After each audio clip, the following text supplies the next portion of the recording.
course, you are. So all black people are superior to white people. By God's own ordination, yeah. I'm trying to bring together Northaniel Serranios, cause it's the same vision in chapters of Daniel.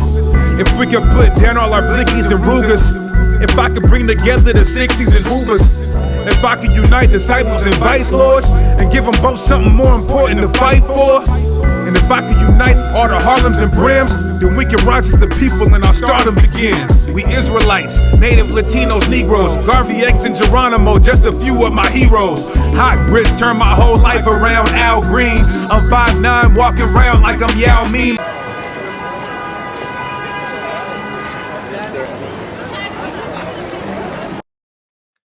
All right. Shalom, shalom, shalom. First and foremost, I want to say Kolo Yahweh, Ba'ashem Hamashiach Yahushua. That's all praises to the Most High. In the name of His only begotten Son, who the world ignorantly calls Jesus Christ, we have a debate, right? The debate is concerning who is the Messiah in the Old Testament, I should say. Who is this Messiah that is speaking about? And we're going to get active, right? And through the Spirit, Yahweh is going to get the victory. Of course, whatever He ordains to happen will happen. Hopefully, it is a good conversation. We just gotta wait for the brother to join. And once he joins, we will get started, right? So, of course, if you like the video, then like the video. If you found this video edifying, then share the video. If you want more videos like this, or you want different debates and different styles, or you have somebody that you want to pop up on a debate, just send them to YouTube, tell them to comment, or send them to Instagram. Let me show you the Instagram quick.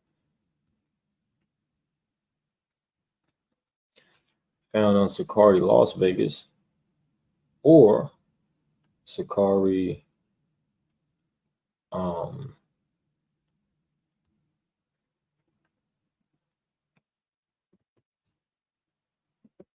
Sakari Phoenix. What's going on with this? You find it right here, right? Sakari Phoenix, Sakari Las Vegas. All right, both of those you can find. Go follow. We have plenty of interesting videos here, as well as on this page as well. All right, so make sure that y'all go follow and go watch those, because they are hilarious, right? Very edifying. So again, we're talking about, is Christ the Messiah in the Old Testament? And if not, then who is he? Who is this Messiah in the Old Testament?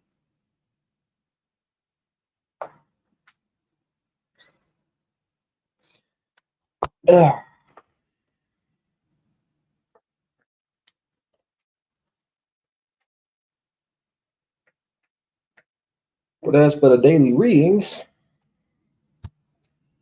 people should read is, like I've been giving daily readings. Since we're waiting for him, we can give Trinity cut. John 5, starting at 19 all the way down. Y'all can read that. That speaks about the Trinity, how Christ debunks that he is not part of the Trinity doctrine. He's not equal with the Father. Right. So if y'all want more edification, stay tuned, because this coming Thursday, I have a live debate with somebody who believes in the virgin birth and the Trinity, right, which the Bible does not teach. So we're going to be debating that live. So y'all stay tuned for that. Boom. What's going on, brother? How you feeling today? I'm all right. How you doing today, sir? I'm good, man. Just chilling. Beautiful hot Sunday. Yeah, it is hot today. Listen, Crazy hot. If you wanna, introduce yourself, your stance. I already let them know what we debating. Is Christ or who is the Messiah in the Old Testament?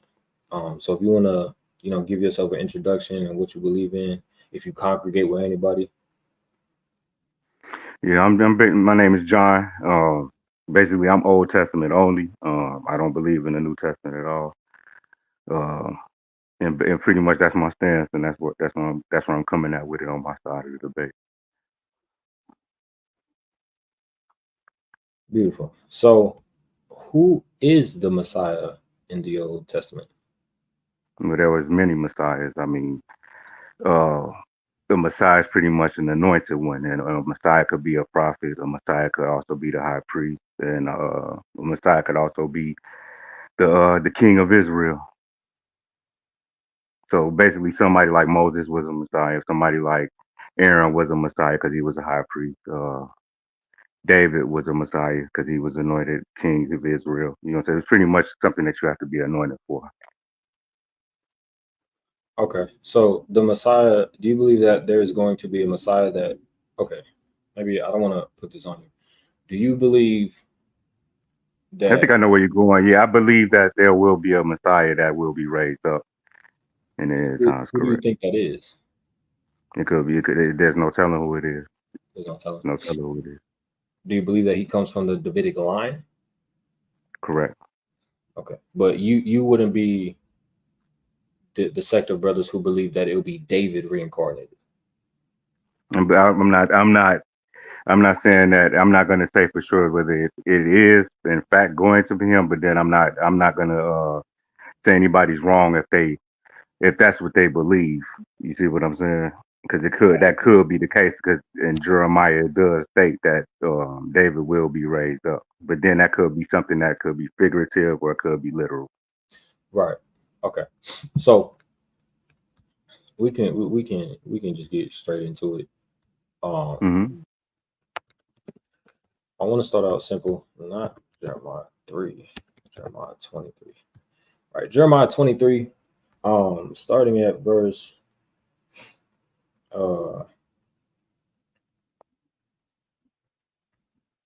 where I want to start at.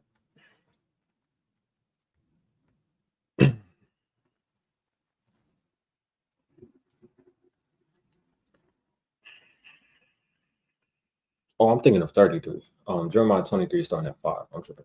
All right. Um, Really, I wanted to start right at really personally. I wanted to start at the beginning of Matthew 1:23 and how they try to correlate that with Isaiah 7:14. Because there's no way that Isaiah 7:14 could be referring to Jesus when given the well, context of the first 13 verses well, we of don't we Isaiah. don't we don't believe that baby, that child that was born in Isaiah 8, because it was prophesied in Isaiah 7. We don't believe that child that was born in Isaiah 8 was the Messiah. It's something called a dual prophecy. So you Okay, have and I don't, I'm sorry to cut you off. I do understand this is your platform, but I don't adhere to anything where that's considered a dual prophecy because whenever what I find is whenever I debate people and when they try to use that term that something's a dual prophecy, it's like you can plug and play that as you see fit. You know what I'm saying? You can't differentiate which what I find is a lot of them can't differentiate which ones are dual prophecies and which ones aren't. It's pretty much something that's personally handpicked. well, what I mean by dual prophecy is I don't mean that it was fulfilled in Isaiah 8 and then it was fully fulfilled in Matthew 1. I don't That's not what I'm saying. What I'm saying is the child being born and his name being Emmanuel, what was that a representation of? Okay, first, well, there was a representation of God being with a particular individual because Emmanuel was supposed to be a sign towards a particular individual. It had nothing to do with anything else, especially with anything in the New Testament. Like I said, when you read the first 13 verses, if you go ahead bring it up, and you read the first 13 verses, and you tell me what does that have to do? What do those 13 all the way? I mean, well, actually read one Isaiah chapter 7, 1 verses 1 through 14, and you tell me how does that correlate with Jesus at all? because it Okay. gives the context right there in the same chapter. I'm sorry. So no, you're fine. Mm-hmm. Topic at hand that we spoke about was who is the Messiah in the Old Testament. And now, if you want to have another discussion disproving the New Testament, that's different. But our conversation is dealing with who is this Messiah spoken about in the Old Testament that's coming back to save us, right? Is the Messiah that came in the time of, let's say around 33 AD, 39 AD, so on and so forth, is that the Messiah that was spoken of in the Old Testament? That's what we agreed to. That was the topic.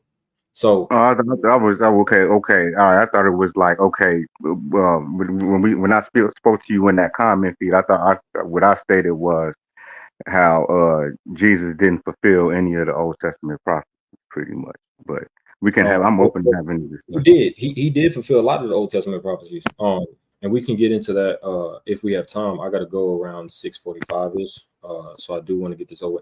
Give me one sec. I'm trying to get something going. Hold on. Mm-hmm. Mm-hmm. So if you would like, because again, you got my messenger, I always respond.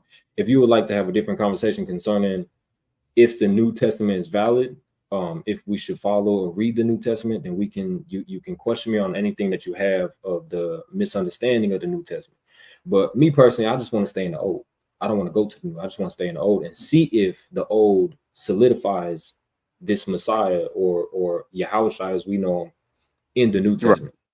Right. So I want to go to Jeremiah 23.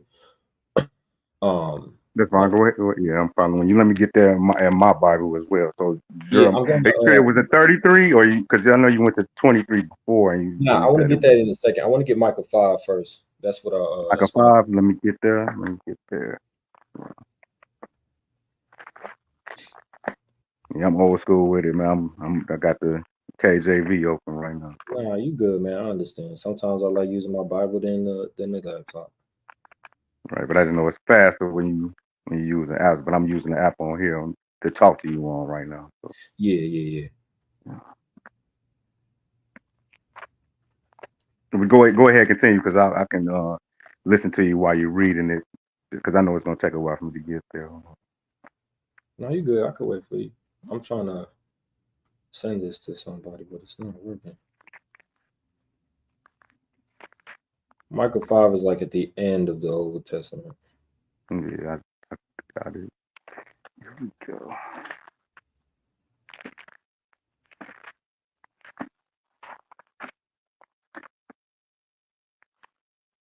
Here we go. Okay, cool. So Micah 5 and 2. It says, Thou, Bethlehem Ephratah, fix this. Though thou be little among the thousands of Judah, yet out of thee shall come forth, yet out of thee shall he come forth unto me that is to be ruler in Israel. Do you know who this is talking about? It's definitely talking about it like a ruler, a Messiah. Right. Whose goings forth have been from old, from everlasting. So what does it mean that his goings forth were from old, from everlasting? Well, the way I understand it is his knowledge and understanding of the law. Okay. Because the law has been from everlasting. Yeah, because I want to go to Daniel 9, but I don't want to go to Daniel 9 just yet. Verse 3, therefore will he give them up until last time, and his military return unto Israel.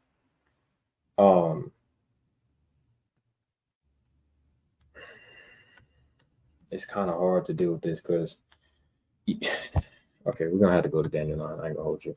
Right, because I don't see where Jesus fulfills this. Yeah, well, he was born in Bethlehem. That's how he fulfilled it. But you're gonna say that you don't believe. It's more to it than that. Just like how people try to, I forget if it's Zechariah. You know what I'm saying? I think it's Zechariah 12 when people try to say he rode in on a coat of an ass or whatever, and they leave it at that. But when you read further, it mentions the tribe of Ephraim, and I don't see where Jesus had anything to do with the tribe of Ephraim. You see what I'm saying? That's just an example that I can remember off What, the top of my you head. talking about this? No. When it says, "But thou Bethlehem Ephratah"? No, I'm talking about it's somewhere in I believe it's in Zechariah. I believe it's Zechariah 12. I might be mistaken. I'm just trying to remember things off the top of my head. Yeah, we can go to Zechariah 12 first. Matter of fact, we could do that because Right, Daniel 9 is this. really. To be honest, I ain't gonna hold you. I don't think that you would refute Daniel 9 and have an answer for Daniel 9. And Daniel 9 deals with timeline, right? And it's kind of Yeah, that would be real lengthy, man. That'll be like a real long farm right there. it's pretty quick. Yeah. It's pretty quick. Watch this, right? Zechariah 12 and 9.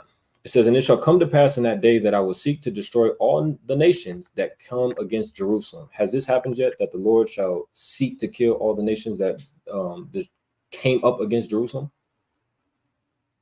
No, that has not happened yet. No. Okay. And it says, "And I will pour upon the house of David," right? So when we go into this word David, right, of course, it does mean David's literal name, because there was a man named David, which means beloved. Mm-hmm. But when we scroll down to the Gesenius Hebrew Chaldee lexicon, and we see here, it says, "This name denotes Messiah, the son of David." So this is speaking about a Davidic Messiah that comes out of the loins of David. It says the city of David, i.e. Zion, or the family or the descendants of David, right? So this is somebody that comes from the Davidic line. So whoever this man is that is spoken about in Zechariah 12 and 10, which you said has not come to pass, must come from the Davidic line. It says, "And I will pour upon the house of David and upon the inhabitants of Jerusalem the spirit of grace and the supplications, and they shall look upon me whom they have pierced." Who is the me that they have to look upon that they pierced? That comes from David.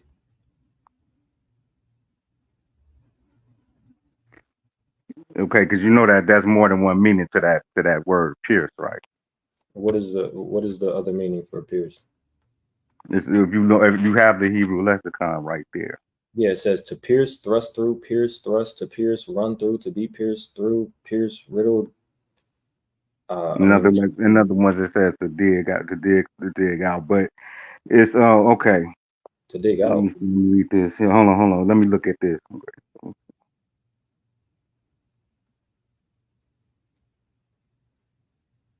I see where you're going. Okay, but let me ask you this, because we talking with you because you skipped ahead, right? Okay, and I'll just read the 8th verse. You know what I'm saying? And it say, okay, in that day shall the Lord defend the inhabitants of Jerusalem, he the people among them, and that day shall be as David, right? And those in the house of David shall be as God, as the angels of the Lord before them. Has that happened yet? Has Jesus fulfilled that? When it says, "In that day shall the Lord defend the inhabitants of Jerusalem, and he that is feeble among them at that day shall be as David," no, because verse 9. No, right. Okay, right. So if that hasn't happened yet, then to talk about they that look upon him that has been pierced, that could be anybody. It's plenty of Israelites that have been pierced. I didn't say that Christ fulfilled this yet. I agree that this hasn't happened yet. I'm saying this happened yet, who they have pierced. Christ was pierced. I'm trying to figure out who is this man that was pierced that's coming back. It says that he's coming back. It will be revealed. It will be revealed. That will be revealed after, you understand, the events of that is mentioned in chapter 8.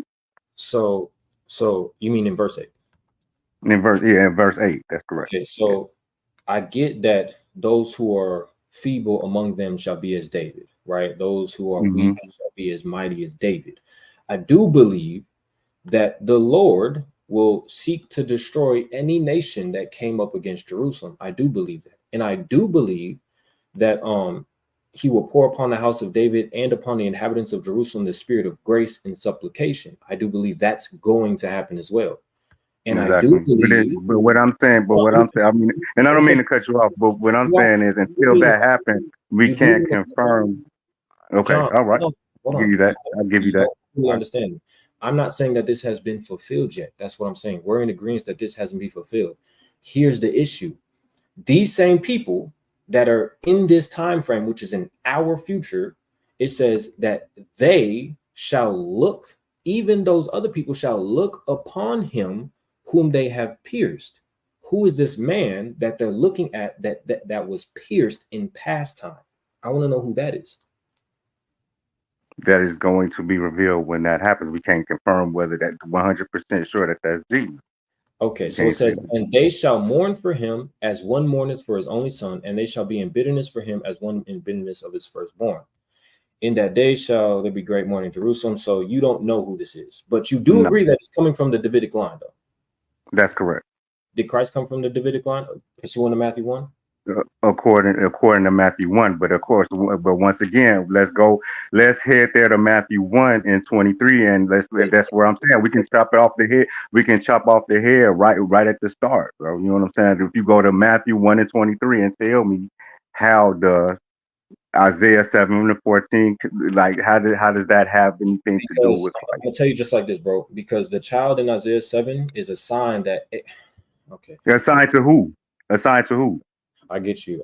Hold on. We're just okay, right. Let's get to go to 7. Right. I'm gonna get it. Relax, dude. Relax. All right. Because you're not gonna allow what the conversation is supposed to be about is who is the Messiah. Because I have the receipts.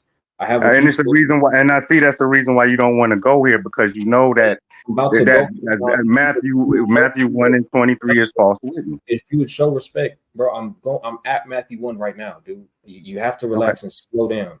The issue is that when we go to Zechariah 12, when we went to Jeremiah 23, when I go to Daniel 9, when I go to Isaiah 53 or Psalms 22 or Psalm 16, you're going to keep saying the same thing. You're going to keep bringing up one point, which is in Matthew 1 and 23.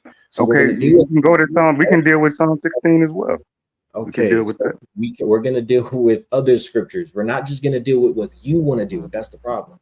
I will deal with. We can deal with what you. We can deal with what you want to deal with. For the sake of it's your platform. It's your platform. I mean, listen. What I don't want to do is over talk each other, right? When you give your explanation of what it's talking about, I allow you to talk, but I have to keep re-explaining myself when you keep interrupting.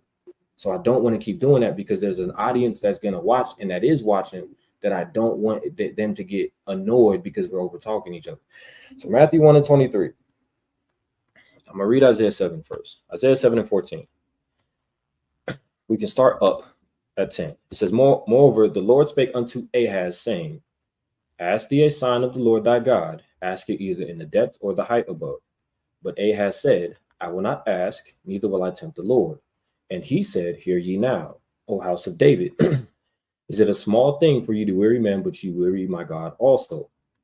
Therefore the Lord himself, this is Isaiah speaking to Ahaz, the Lord himself shall give you a sign. Behold, a virgin shall conceive and bear a son, and shall call his name Emmanuel. Butter and honey shall he eat, that he may know how to refuse the evil and choose the good. For before the child shall know how to refuse the evil and choose the good, the land that thou abhorrest shall be forsaken of both her kings. Matthew 1 and 23. Behold, a virgin shall be with child and shall bring forth a son, and they shall call his name Emmanuel, which being interpreted is God with us. Where do you find an issue with this? Okay. What was the sign? Who was the sign for? The sign was for the children of Israel. No, the sign was for King Ahaz. Who was the Most High talking to in that? Through Isaiah, who was the Most High talking to in this verse? Because the Assyrians were going against the children of Israel. Israel, and right, and he sent, and that's what in his back. Let me finish my answer. Ahaz. The sign was. Gotta let me finish my answer. They were okay, I thought you were. They were going against the children of Israel. And so Ahaz and the children of Israel needed a sign to know that God is with them when they go to fight. Okay, did he ask the children of Israel for a sign, or did he ask to give them a sign, or to ask he asked King Ahaz? So that means Ahaz was the only one. So that means Ahaz was the only one that received the sign that God is with him and no other Israelite, if you're going to use that logic. Okay, and so what is that? So right, it's for the whole nation of Israel. It's for what though? For what? That what it was a sign that what wasn't going to happen. What do you mean? No, it was a sign that something was going to happen. The land No, that no, no, he no. But wait. Slow down. This is where you got to slow down because you're not understanding my question. Mhm. What was the sign given to King Ahaz for? That's exactly what I was about to answer. That the land that thou abhorrest shall be forsaken of both her kings. That was the sign that what it was for. What was it? What was the kings? What was the two kings? You have what was it? Syria and Damascus. You're right. So what does that have to? What does that have to do with you? Rezin and Pekah, the son of Remaliah. Because again, I think you don't understand what I'm saying because you keep cutting me off. The sign, the child was a sign that God is with you. When Christ was born, it was a sign for the children of Israel that God is with us. Not that two kings shall be forsaken of the land. No, it was a sign that God will be with us because Christ's name was not Emmanuel, the same way this child in Isaiah 7, his name was not Emmanuel, it was Mahershal or Hashbaz. In And why Isaiah was it called? What was it? Why was the child? Why was the child's name changed from Emmanuel to Marshall Hazard? you got to tell me. You don't know? Uh, Because I it's because I'm it's not because proud. well, I'll answer it. It's because King Ahaz sinned against the Most High. He didn't believe. He made it. He gave secret things that was unto the Most High to. Yeah, I don't know if I rock with it or don't want to rock with it. That's just me because I don't know. Because again, Yeah. I read it before, and I think I might have asked and got an answer. I just forgot. I'm a human. I forget things. But Right. again, that's the whole reason why. Again, I didn't say it was for the prophecy in Isaiah 7 was not for Matthew 1 and 23. That's what it was for. That's what that prophecy for. No, the prophecy was fulfilled in Isaiah 8. I do believe that, right? But the sign, when it says this, it's just speaking about boom, we have a sign, a child, Christ, the Messiah, is with us. He's born Okay, in but Bethlehem. it's He's okay. born in Bethlehem. He's born of a virgin, which is a young marriageable woman. She's not an actual virgin that never had sex. This is the child that is to be our Messiah. Can we now move forward from Matthew 1 and 3? You're not gonna No, agree. You're not gonna right? agree. Because I want to. Right, because the thing is, where the thing is that I want to inject is saying that in the Isaiah 1 and 23 that was done in fulfillment of Isaiah 7 and 14. It's saying that that's fulfillment, and and what I'm saying, and you agreeing with me that Isaiah 7 and 14 has nothing to do with Christ. No, I said it was for. I didn't say it had nothing to do with Christ. I said it was fulfilled in Isaiah 8. But you don't believe in the concept of dual fulfillment. I can't persuade you to do that. If we're not gonna go anywhere but keep going back, you're gonna state your cause. I'm gonna state mine. We're never gonna agree. We're never gonna come to common ground. So why not just move forward to the actual debate at hand, which is who is the Messiah in the Old Testament? I don't want to go to the New Testament. I want to stay in the Old just for you. Okay. Okay. All right. Can we discuss Psalms 110 as well? There? We can we'll go here, and then after this, we're gonna get my verse. Psalms 110 and 1. What's your contention on Psalms 110 and 1? So you believe that that's talking about Christ as well, correct? Who is the second Lord? Okay. When you read Lord in all capital letters, who is that referring This right here is Yahweh. to? Okay, that's okay. So that would be concerned that whom Yahweh, the New Testament called the Father, correct? The Father, yes, of course. Not the Okay. Son, the Father. Okay. So you saying that lowercase Lord, it would be Christ, correct? Well, the whole understanding of uppercase and lowercase is not in the original manuscripts, but the first Lord will be Yahweh the Tetragrammaton, and the second Lord will be Christ, yes. Okay. Are you sure about that? Who is talking here? Okay. Who's It could talking? be. It's the writer of.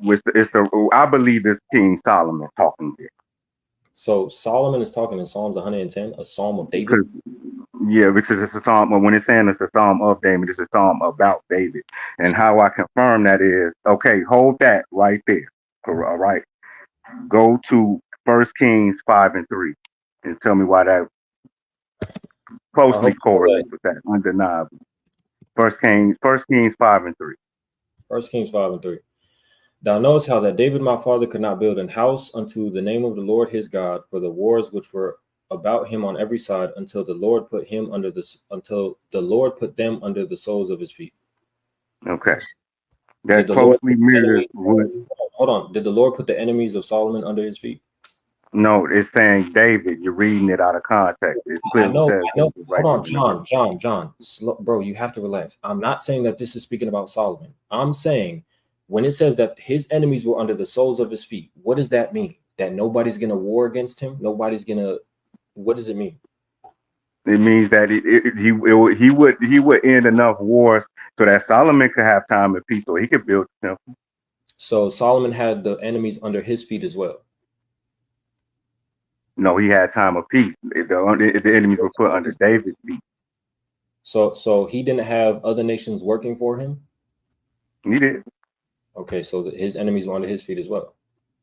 Right. Okay, so Because watch of what this. King David did. See, and this is what I'm saying. This is direct. This is showing. Wait, let me finish. I'm going back to Psalm 110 because we kind of jumped over it. It says, "The Lord said unto my Lord, sit thou at my right hand." What does that mean? That's basically the Most High showing favoritism towards King David. There's nobody's literally sitting at the right hand of the Most High. Okay, we're going to see about that in a second. Tell make thine enemies thy footstool. Watch this. Daniel 7. Daniel 7 and okay, let's get there. I like that one too. I like that one. Let me Mhm. get that Daniel 7. Because a lot of people think that that's talking about Christ as well, but they focus too much on the vision. They focus too much on the vision and not the they focus too much on the vision and not the interpretation of that vision, which is more important. Daniel 7 and 13. I saw in the night's vision, and behold, one like the Son of Man came down with the clouds of heaven. Who is this Son of Man that's coming down with the clouds of heaven? The saints of the Most High. So the Son of Man came down the clouds of the heaven is the saints of the Most High. Yeah, okay, right. Let me explain. Give me some time because it's gonna you don't even have to leave the chapter to explain that, okay? Because you saying look when you read in the first, let me see, Daniel 7 and 9, right? That's talking about the vision, right? Now, even Daniel, when he saw the vision of the Son of Man coming to the cloud unto the Ancient of Days, look, I'm gonna read it. I'm gonna start at 15. He say, I, Daniel, was grieved in my spirit in the midst of my body, and the visions of my head troubled me because he didn't understand the vision. And then in verse 16 it says, I came near unto one of them that stood by and asked him the truth of this. So he told me and made me know the interpretation of things. When you got a vision, didn't Joseph interpret dreams? Even the Pharaoh didn't understand some of the dreams he was having; they had to be interpreted. So which one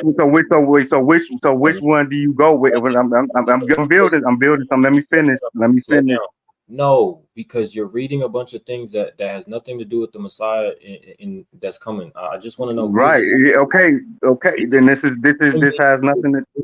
Brother, just prove to me how this Son of Man is the saints. Because when we keep reading in the same verse, it says the Son of Man came to the Ancient of Days, and they brought him near before him. Who is the they? Who is the him? And who is this him? Okay, the Ancient of Days, of course, is the Most High, right? Okay, so when it says and they brought him, who's the they? This is like, once again, this is a vision, so it's an angel. So the angels brought him. Who's the him? The Son of Man. That's singular though. Mm-hmm. You said that this is the Son of Man is the saints of the Most High. Now you're saying it's one person. Because once again, you're not listening. You want me to explain it again, or no? I don't, because first you said the Son of Man is the saints, and now you're saying that this him is the Son of Man, but it's singular. Okay. According to listen, wait, all right, listen. I'm gonna explain it one more time. That's according to the vision. Okay, that they're singular. All right, but according to the interpretation, what is interpret? What is it? Where does I just listen because you give me this explanation. I just want you to get to the point where it says the Son of Man is the saints. That's why I want to know. Because it's saying it explains it in the interpretation. When you Okay, read, first, wait, I'm gonna wait because you cutting me off. Now you cutting me off, I want you to get to and the you're verse. not letting me get. Okay, I'm getting to it. If you would just let me explain it. Hold on. All right, look. It say in the interpret. It came on in the interpretation of things. That's the end of the 16th verse. I'm gonna continue with 17. Now let me read it and explain it before you cut me off, please. All right. It say Can you make it these quick? I great just want beasts. to listen Hold on. concise. I don't need a long answer, bro, because I'm under a time It's limit and not. I want to go over more. I I want get to it. get And it's not going to take me 2 seconds. I'm reading the next two verses if you would just be patient, bro.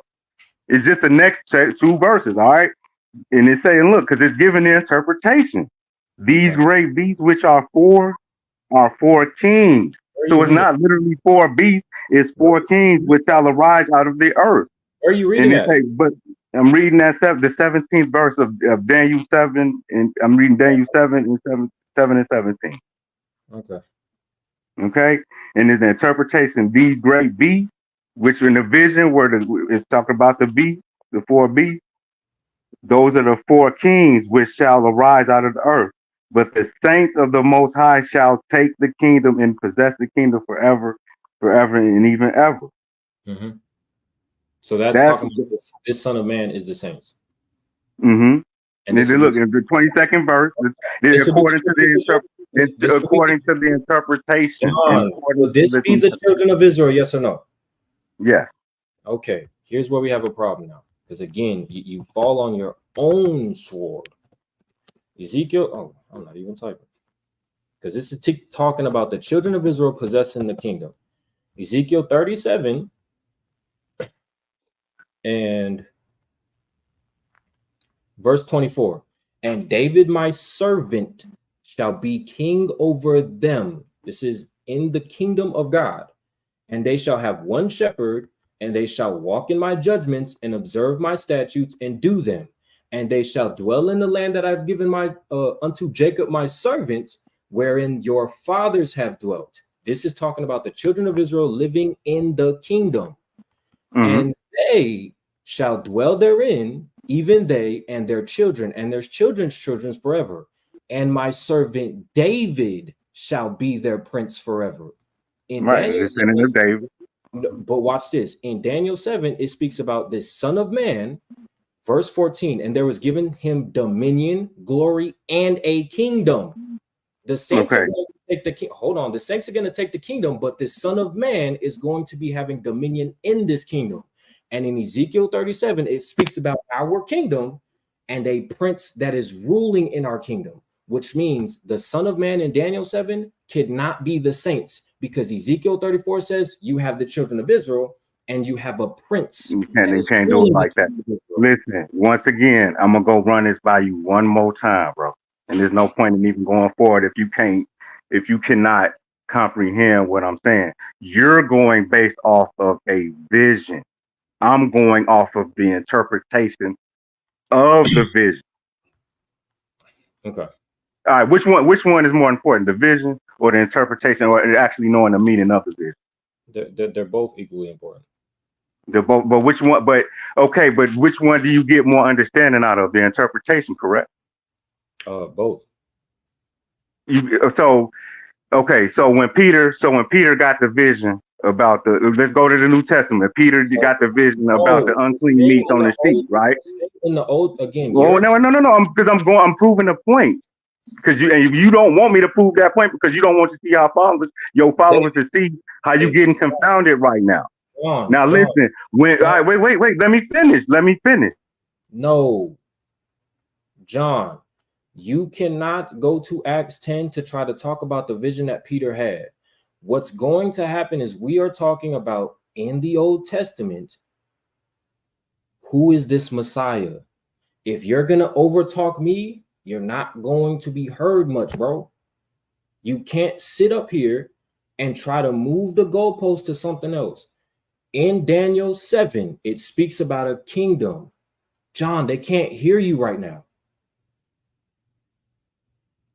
because I'm trying to explain something and you refuse to listen. Who is this prince that is ruling in the same kingdom that Daniel 7 spoke about? You have a kingdom and the saints ruling in the kingdom. I agree. Who is this prince that is now among these Israelites that is over the children of Israel? Who is that? A descendant of David who has not been Okay. raised up yet. So does that mean this son of man in Daniel 7 is the same person that's coming with the, first of all, how are all the saints that are on earth coming with the clouds of heaven to coming back to save the people that are on earth? How does that make sense? It would make sense if you read the interpretation instead of focusing on the Okay. vision. We're going to move forward because you're just going to keep saying Right, because you can't beat that. You can't do Let's nothing go to with Daniel that. 9. You're Let's go to focusing on a vision, and I'm focusing on the interpretation of the vision, which is the meaning of the vision. You got me. Daniel 9. Let's go to Daniel 9. Do you understand the prophecy of Daniel 9? No, we're not going to Daniel 9, bro. You understand? I just stomped you out on 2-3 different things, bro. No, you trying to move the goalpost. No, you didn't. Nice try. There's an audience, and they will decide. And they see that. You focus on the vision, and I read that. You won't even let me finish. How are you gonna come over here and just demand something on a platform that you haven't been on? You're raising your voice, you're screaming, you're doing all of this. I'm asking you direct questions, and you answering everything but the question. You don't know who this Messiah is that's spoken about in Jeremiah 23. You didn't know who's talking about in Micah 4. You don't know who is talking about in Daniel 7. You're saying it's the saints, but it's not matching up. So, Mr. John, I'm going to read Daniel 9, and we're going to talk about what this prophecy is. Okay, it's about time.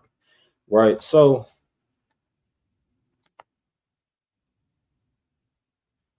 hold on. Don't run now. We're going to get him to come back on. Right, because what's not going to happen is being screamed over. That's what's not going to happen. You got to have the decorum. Because it's Daniel 9 going to get brought up. We're going to figure out what he's got to say about it. We agreed. Let me show this real quick. We agreed that the topic of conversation will be who is the Messiah in the Old Testament. He keeps trying to take me to the New Testament. It's not the conversation, sir. I don't want to have that conversation. We can have a conversation about that another time. But I dedicated this time to talk about who is this Messiah in the Old Testament. And I want to get Daniel 9.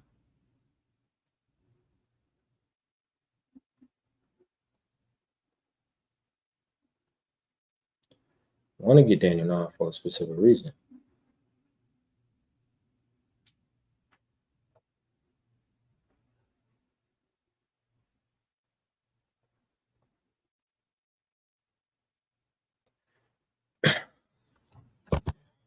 But it's all good though, right? Daniel 9 is a cold.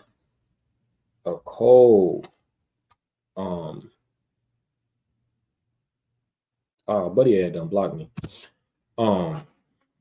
Daniel 9 is cold when it comes time to proving who the Messiah is, right? So Daniel 9:24. 70 weeks are determined upon thy people and upon thy holy city to finish the transgression and to make an end of sins. Right. So the 70 weeks is not literal weeks, they're years. We see of years 490 years, right? And then when we just deal with the interpretation, it don't make sense if we want to calculate weeks, but it does when it says years. It says, and to make reconciliation for iniquity, and to bring in everlasting righteousness, and to seal up the vision and prophecy, and to anoint the most holy. Again, he will focus on division. You're talking about division. Who is the Son of Man? The Son of Man is the saints. Ezekiel 37 speaks about, am I sharing my screen? Yeah, Ezekiel 37 speaks about a kingdom, the same as Daniel 7. I couldn't even get 2 Samuel 7. I couldn't go to my Psalms 22, Isaiah 53. I done told them powerful brothers in Vegas, Houston, New York, and in Arizona. can't get everything I want to get out. Maybe if he was cordial. And especially if somebody tells you, I don't mean to cut you off, but then cut you off multiple times, they mean to cut you off, right? So verse 25. Know therefore and understand that from the going forth of the commandment to restore and to build Jerusalem unto the Messiah, the Prince, which ironically is mentioned in Ezekiel 37-25, which correlates to Daniel 7.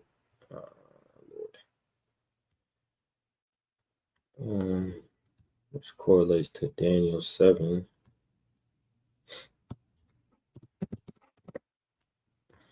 And 13. And 14. We see this. I don't know why I keep kicking it. Hold on. Camera straight. Camera straight.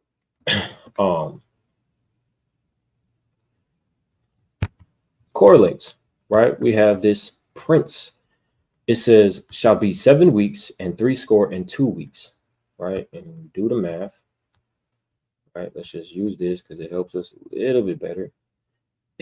It says, what does it combine? We don't need the NLT. It says, now listen to understand 7 sets of 7 plus 7, slightly, 7 sets of 7 plus 72 sets of 7 will pass from the time of the commandment to rebuild Jerusalem unto a ruler.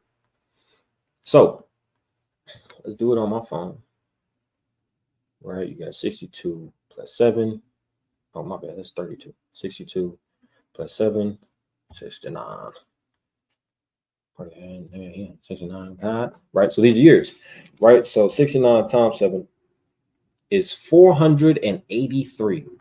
So from the time to the rebuilding of Jerusalem, 483 years will pass, and then this Messiah will show up, right? Where do we see this rebuilding of the temple, the city?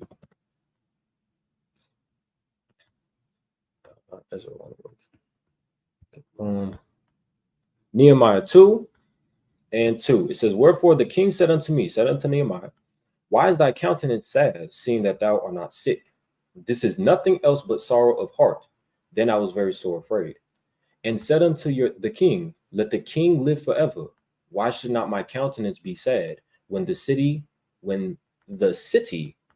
the place of my father's sepulchres lieth waste, and the gates thereof are consumed with fire? Then the king said unto me, for what dost thou make request? So I prayed to the God of heaven. And I said unto the king, if it please the king, and if thy servant have found favor in thy sight, that thou wouldest send unto me Judah, send me unto Judah, unto the city of my father's sepulchre, that I may build it. Send me back to this city, so I may build it. And what do we have this in the time of? Artaxerxes. All right, let's bring a Bible hub real quick. Bible hub. Let's see if we can find the time. Maybe I should just do that.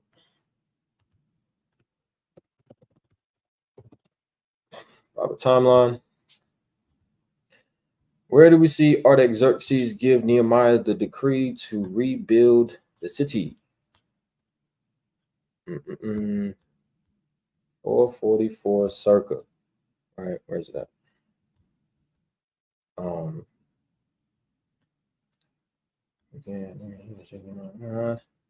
Builders of the walls named. Artaxerxes sends Nehemiah to Jerusalem, right? Builders overcome ridicule. Nehemiah, boom, they're building the city, right? In 444 BC. So from 444, which one am I need? Boom. We need 483 years. I'm gonna pull up the calculator. So clear this. We have 444 circa around this time, minus 483 years, because again, it says from the going forth of the commandment to restore and build Jerusalem unto the Messiah shall be 7 weeks and 62 weeks.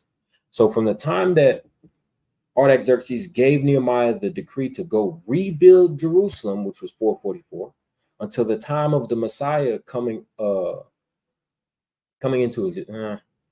coming on the scene would be 483 years. That commandment started at 444, right? You minus 483, you get 39 AD, which is in, oh, what just happened? Okay, let me pull it back up, my bad. 444 minus 483, right? Which is the time of Christ, because 444 would be BC. It counts down to 344, 244, 144, 44, 39 AD, right? The time of Christ.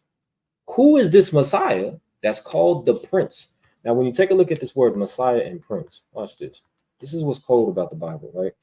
And this is another one of our faith boosters on why we should continue to follow what we follow, right? This word Messiah means what?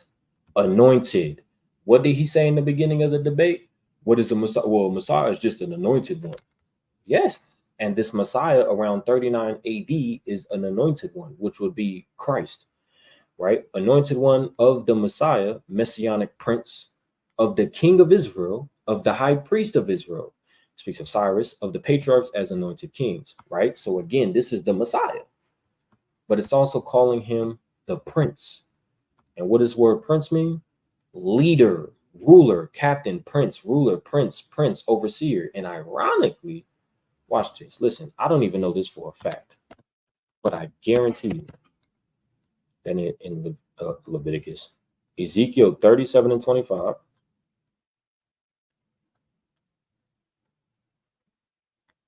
did I miss it?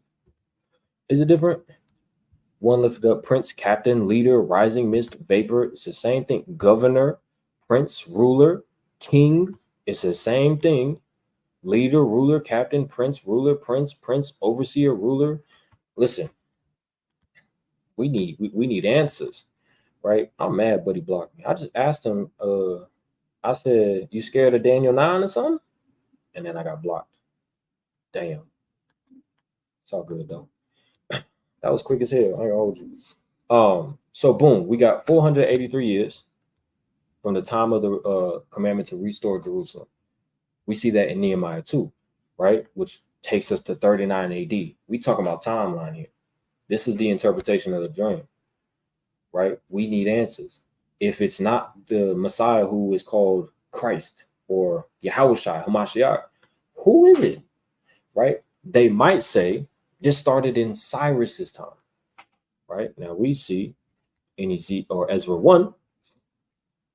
Now in the first year of Cyrus, king of Persia, that the word of the Lord by the mouth of Jeremiah might be fulfilled, the Lord stirred up the spirit of Cyrus, king of Persia, that he made a proclamation throughout all his kingdom and put it also in writing, saying, Thus saith Cyrus, the king of Persia, the Lord God of heaven hath given me all kingdoms of the earth, and hath charged me to build an house at Jerusalem, which is in Judah, right? Nehemiah said, I need to go rebuild Judah. Cyrus says, this is going to be built in Judah, and it's going to be a house at Jerusalem. Not Jerusalem, but a house at Jerusalem. And what is it speaking about? Speaking about the temple, right? The temple being rebuilt, right? We see, then rose up the chief fathers of Judah and Benjamin, and the priests and the Levites, with all them whose spirit God hath raised, to go build the house of the Lord, which is in Jerusalem. What is this house of the Lord? The temple, right? So if we go to the timeline on when that started, right? Because again, if somebody says this is Cyrus, this is when Cyrus started it, you could chop their head off, because Cyrus gave that decree. Where is it at?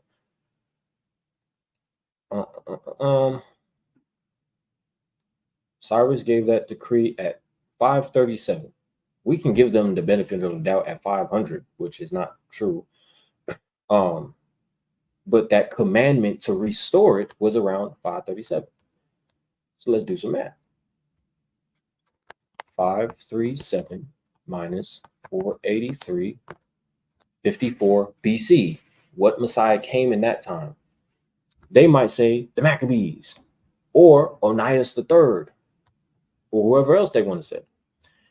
It's problematic when we keep reading. Where we at? One, it's problematic because it's not It's not the temple, or it's not the city of Jerusalem. It's the temple, because it says the street shall be built again, the wall, even in troublous times. So what happened in the time of Nehemiah? Where does it say that at? Brothers had a bill with swords on them. The builders of the wall. Let's see. Let's see if I can find it this way. Oh, well armed.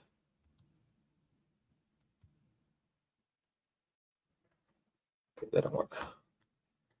Where is it? Let me find this real quick. The wall.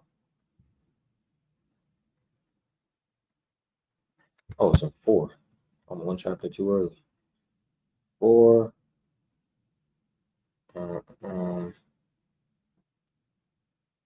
Jews for themselves. Ooh, well, we could just do this. And he spake before his brethren and the army of Samaria and said, what do these feeble Jews? Will they fortify themselves? Will they sacrifice? Will they make an end in a day? Will they receive the stones out of the heaps of the rubbish which are burned? Right. So now they questioning like, what's they finna do? Like, nah, we can't have that. Oh, watch this. Verse 15. And it came to pass when our enemies heard that it was known unto us, and God had brought their counsel to naught, that we returned all of us to the wall, everyone unto his work. And it came to pass from that time forth that the half of my servants wrought in the work, and the other half of them held both the spears, the shields, and the bows, and the habergeon. What are those?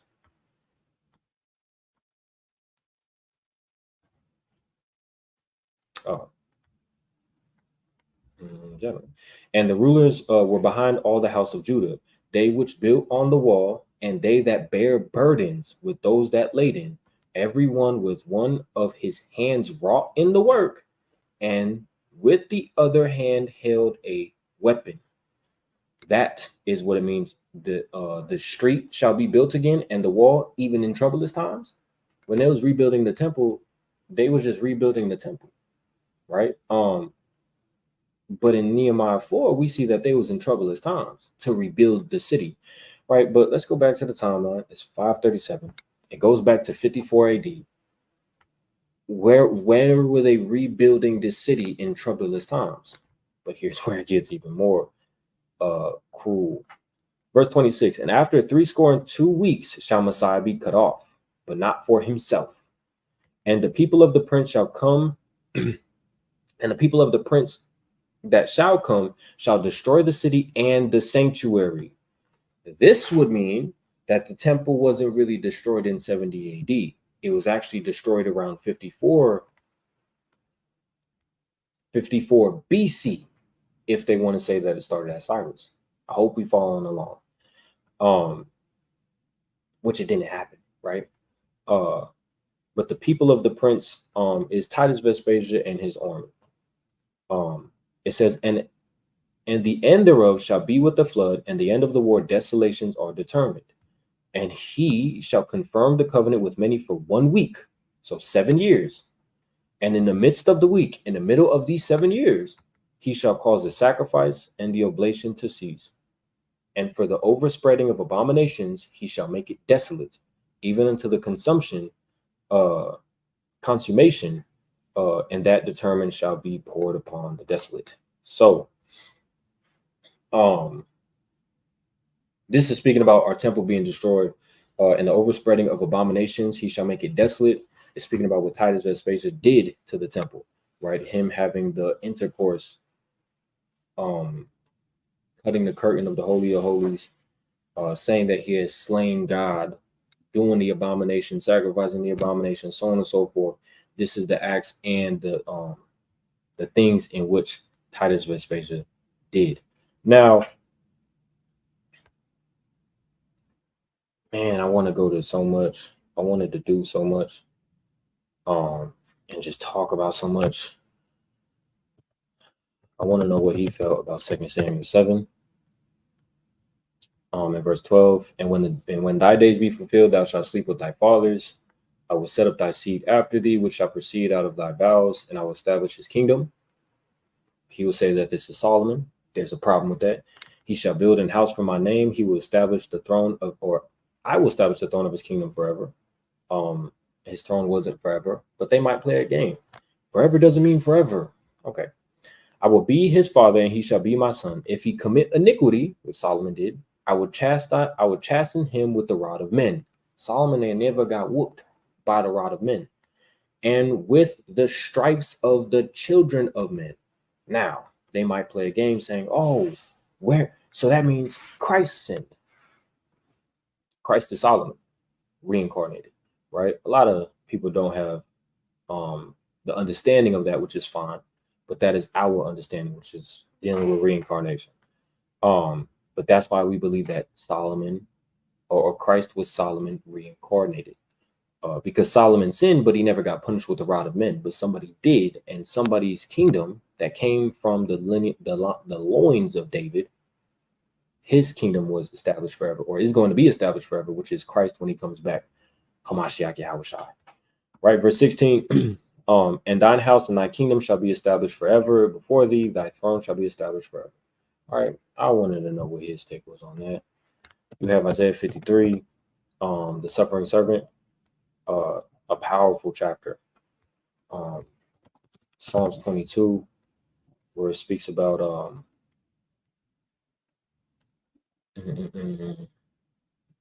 my bones, they part my garments among them and cast lots upon my vesture.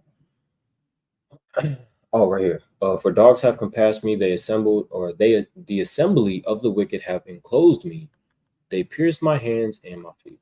So it sucks because I wanted to see how long Buddy would last, but he didn't last that long. Which is sad. It's all good though. If anybody else got smoked with the New Testament, y'all are more than likely to comment on the video. You're more than likely to hit the Instagram, which is Sakari Phoenix or Sakari Las Vegas, whichever one. Either or. If you want to smoke, man, come on, man. But Lord willing, this was edifying. If you found the video edifying, share it. If you liked it, if it was entertaining for the short time it was happening, like it. Definitely subscribe to the Las Vegas channel, the Miami channel. Miami was taken down. Nah, Miami still be up. They might still have a channel on Miami. The Houston, the Dallas, the Space City, the Long Beach for sure. Vegas, Phoenix. What else we got? There's so many channels I got to shout out now. New Jersey, New York, for a fact, Atlanta. I'm not gonna sit up here. You just subscribe to Sakari in general, right? So, with that, I want to say, call all Yahweh by Shema Mashiach Yahushai. That's all praise to the Most High in the name of His only begotten Son, who the world in because Jesus Christ. Kwam Yashua, y'all stay safe out here, man.